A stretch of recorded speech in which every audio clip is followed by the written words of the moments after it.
frequencies. It may lose you on for certain times of when you're flying. Okay, just think of that. That is. This incident actually resulted in 5 employees taking leave because of trauma. And because of that, there are now huge staffing issues leading to a week of chaos and meltdowns this week.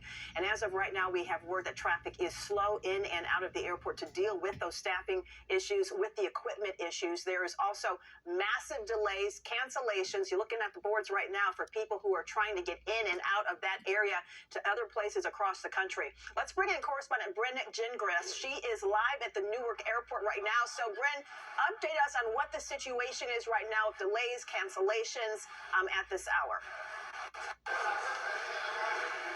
Yeah, Fanchon, you really laid it out beautifully for the viewers because it's just compounding issues, right? It's those 45 air traffic controllers who are now on leave after that terrifying incident, which already added to the fact that there is a shortage of air traffic controllers all across this nation. At Newark Airport, there is a runway that is down for construction. That's not going to be reopened till the earliest in June. It's also pretty cloudy out here and rainy, so that's contributing to the delays. And as a result, it's really just delay after delay after delay for travelers coming in and out of Newark Airport. And this is an international airport. We're not just talking about domestic flights, we're also talking about international. So if you thought you were going to be saved from an international flight and you wouldn't experience delays, that's certainly not the case here at Newark Airport. Put some numbers behind this for you, Fanchon, right? So as of now, and these numbers keep ticking up, 176 delays Newark International Airport is experiencing and over 100 cancellations. Now let's compare it to just yesterday. At the end of the day, there were 425 delays and 160 cancellations. So you can see the numbers just keep adding up, and really, quite frankly, travelers don't care what the numbers are. They don't care what the reasons are. They want to get to where they're going, and all this is causing is just a ton of frustration for people, Fanchon. Yeah, well, you nailed it too. You know, these are compounding issues. Are you hearing, or what are you hearing from airport officials? How do they plan to address this? And what are they doing, if anything, differently today to get passengers in and out of that airport?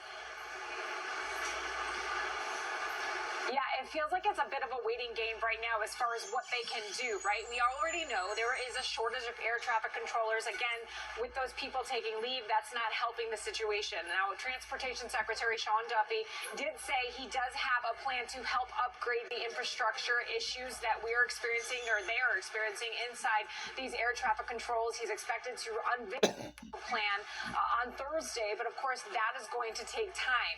In the meantime, United Airlines, this is a huge hub for them.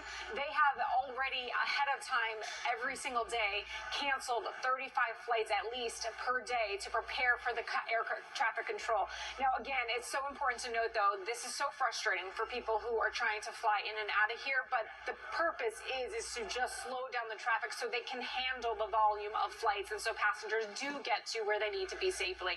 But again, it's you probably have your own travel story. It does not ease the pain of what this feels like when you're constantly feeling delays or cancellations with your travel. Yeah, you mentioned the updating of the system, the air traffic controlling system. We also heard Elon Musk talking about it last week.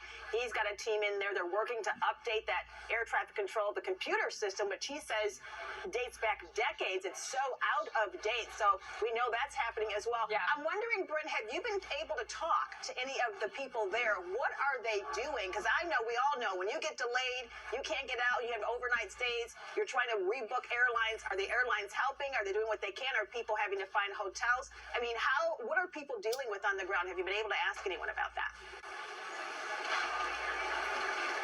Yeah, it's a mixture of everything. We're seeing people who are just sleeping here, and then there are people who are just so frustrated. And I know I've been through this myself, where you hear about a delay and you say, okay, I can handle that, but then after the couple hours it happens again and again and again, and then you can't leave the airport because then they push up the time or push back the time. So we're seeing a lot of that. And I can be honest with you, we were doing some live shots yesterday and someone walked by and was like, I'm gonna kill somebody. I mean, people are just at their wits' end because we're now into the 9th day of this happening at Newark Airport. And look, I live in New Jersey, and all my friends are texting me, asking me, what do I do? Should I change my flight? I am trying to avoid Newark Airport. It's not the best airport when it comes to being on time. People sometimes expect this, but this is certainly extreme, and it's just building frustrations for people. It's hard because, like you said, we've all been in this situation, and at the end of the day, you want to get to where you're going, but ultimately, you want things to be safe and you want to arrive safely. So you got to balance both of those things. We will hope and pray that they get this under control very quickly and that everyone gets to their destination safely. Bryn Gingras, so good to see you. Thank you once again. And we're hoping that everything calms down and smooths out there. Joe? All right, Fancher, there's a lot more trending this hour. Let's check in with the Daily Mail to see what's developing right now on this Tuesday. With us now is senior reporter for the Daily Mail, Luke Hinton. LK, we appreciate you joining us. First, let's start with that dramatic night out in South Beach, Florida. Ivanka Trump and her husband, Jared Kushner, were seen leaving a restaurant when an altercation ensued. Walk us through what happened here, because we're seeing the video. Yeah, good morning.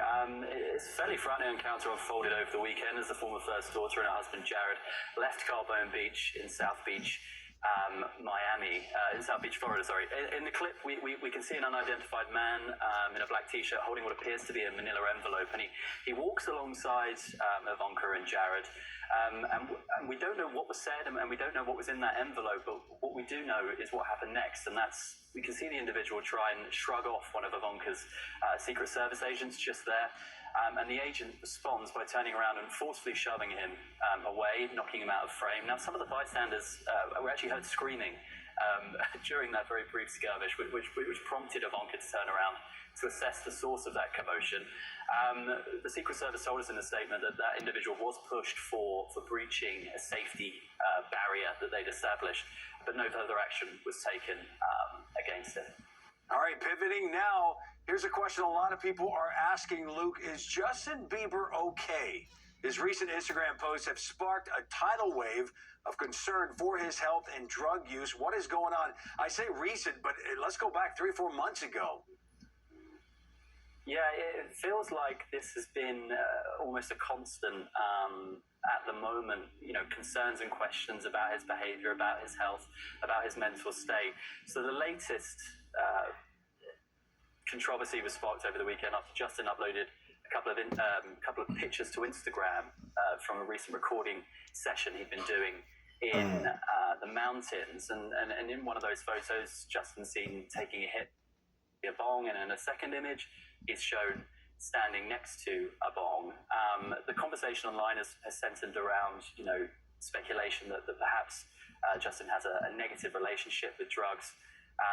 His reps haven't commented on that speculation, and obviously this comes off the back of disturbing images that we just saw on screen from Coachella, which showed Justin again acting erratically.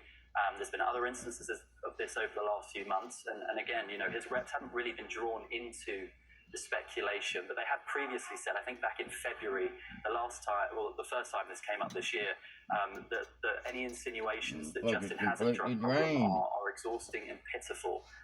So we'll see if they comment again amidst this latest round of speculation. Yeah, hoping for the best for him. Let's see pictures of that cute baby. I'm sure we can post some of those. Hey, it has been a tough week. Several